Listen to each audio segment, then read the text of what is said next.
Star Trek is a billion-year-old science fiction franchise with high highs. There is even a welcome to the fight party tonight in the wardroom. And low lows. Want to be remembered in history.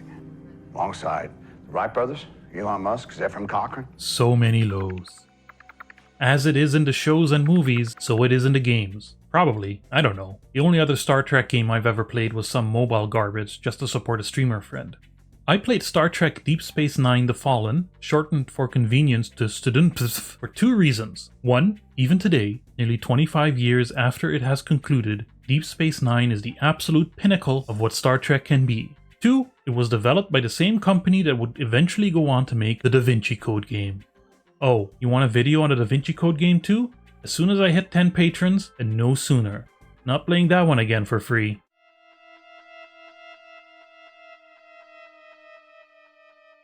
Anyway, while that game is garbage all the way through, DS9 The Fallen is kinda great. When it comes to old shooty Star Trek games, everyone is always Elite Force this, Elite Force that. But I'm here for the underappreciated. In this game, it deserves a lot more love. Star Trek Deep Space Nine The Fallen is a third-person shooter set somewhere in Season 6 of the show, deep into the Dominion War, but before the death of... You control either Sisko, Kira, or Worf in overlapping but distinct campaigns. You can play these campaigns in any order, and while they will largely follow the same plot, each has unique levels, unique sections of the same levels, and a slight variety in weapons, gadgets, and game mechanics. As Sisko, you'll be doing a lot of scanning with your tricorder. As Kira, you'll be doing a bit more stealth and infiltration. And although Worf is sadly lacking his signature purple space bazooka, as him you'll still be doing plenty of blasting. The story is an adaptation of a trilogy of books that I have never read.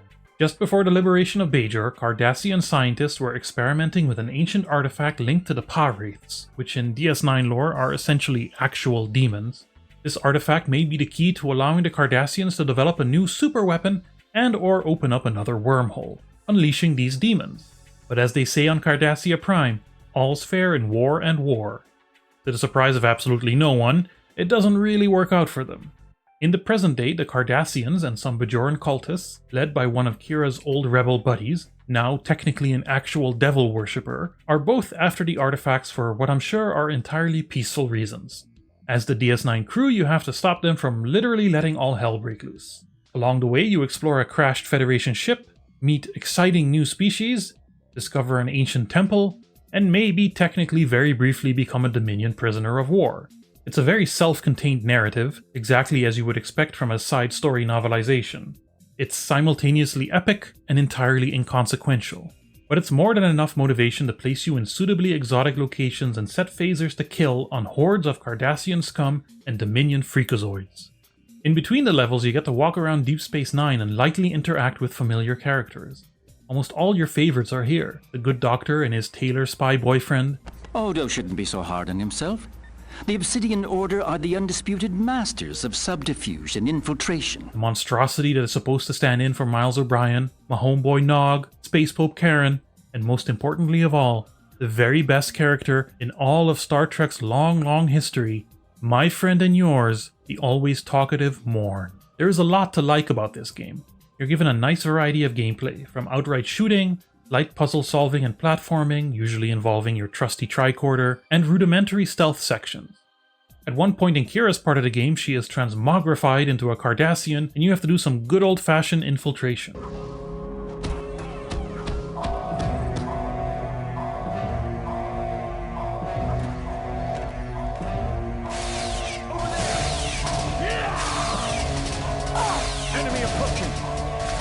Some levels also give off a spooky horror vibe, accompanied by some legitimately creepy music.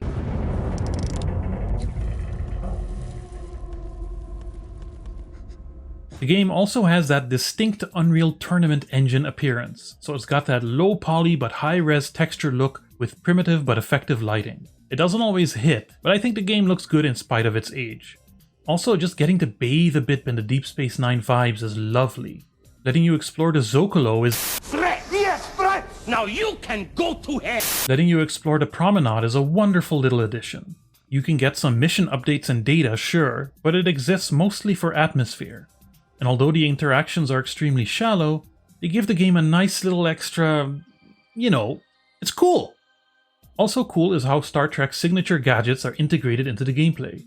Not just the LCARS inspired menus, but being able to ring up the crew on your comm badge to get tips or reminders of your mission objectives. Your tricorder is a very important tool in this game. You'll need it to decrypt the frequencies of shielded enemies, or just shields, and then assign your phaser that frequency to take care of the problems, if you know what I mean. It also functions as a 3D map and hostile scanner because it's a video game.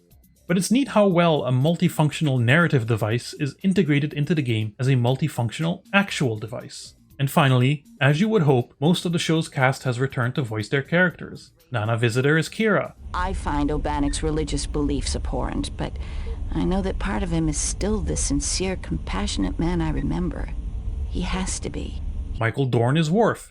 If all else fails, the thorium charges I am going to place throughout the facility will terminate Terrell's experiments. Renee Auberjonois is Odo. It surprises me that the Cardassians would send Carnelian Circle specialists to retrieve the bodies of 2 low-ranking soldiers. And so on for Garrick, Bashir, Dax, and Quark. I'd like to lodge a formal complaint regarding station security. For the cast to reunite like this after the show ended gives the game a nice sense of authenticity and familiarity. But, as I just said, it's only most of the cast, which leads us into the not so good. The omissions in the cast are few but pretty glaring.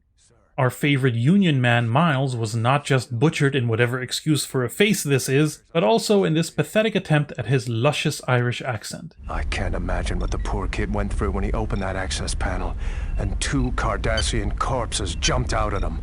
That can be forgiven, because at least there was an attempt, even if the attempt seems to have suffered from a terrible transporter accident.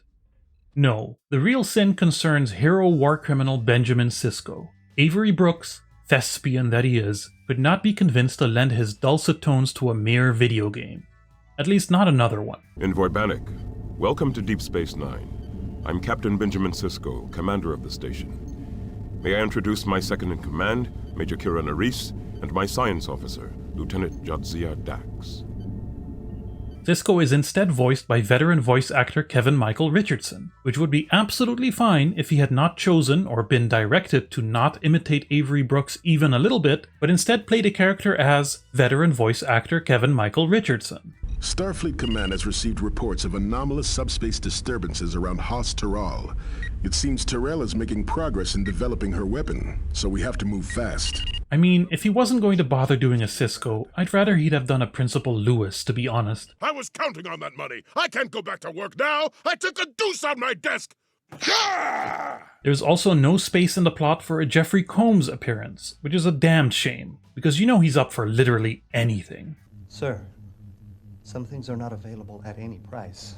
The game is not the easiest to run on modern hardware. Fan patches exist, but even those require some instruction and tinkering to get running without too much fuss. A me problem in particular that I have to worry about, but you don't, is that it's weirdly difficult to capture properly. Some real funky stuff happens when you try to force the game into windowed mode.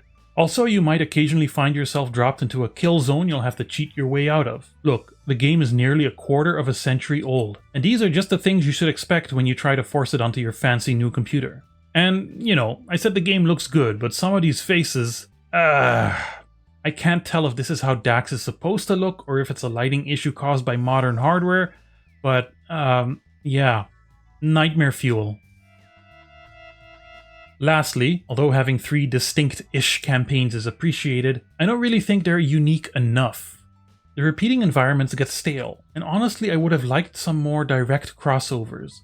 Show me Worf mowing down Jem'Hadar in the background while I'm aimlessly jumping around as Sisko or something. Also, the campaigns are static, meaning your actions in one don't affect the others, as far as I can tell. And by the time you've started the 3rd campaign, you already know how the whole thing is going to end and the novelty has worn off. Each character's story isn't that unique. Maybe it would have worked better as a longer single campaign. I don't know. And now for the conclusion. If you can get it to run, Gene Roddenberry's Rick Berman's Star Trek Deep Space Nine The Fallen the video game is definitely worth a play. Maybe not all 3 campaigns, but at least 1.5.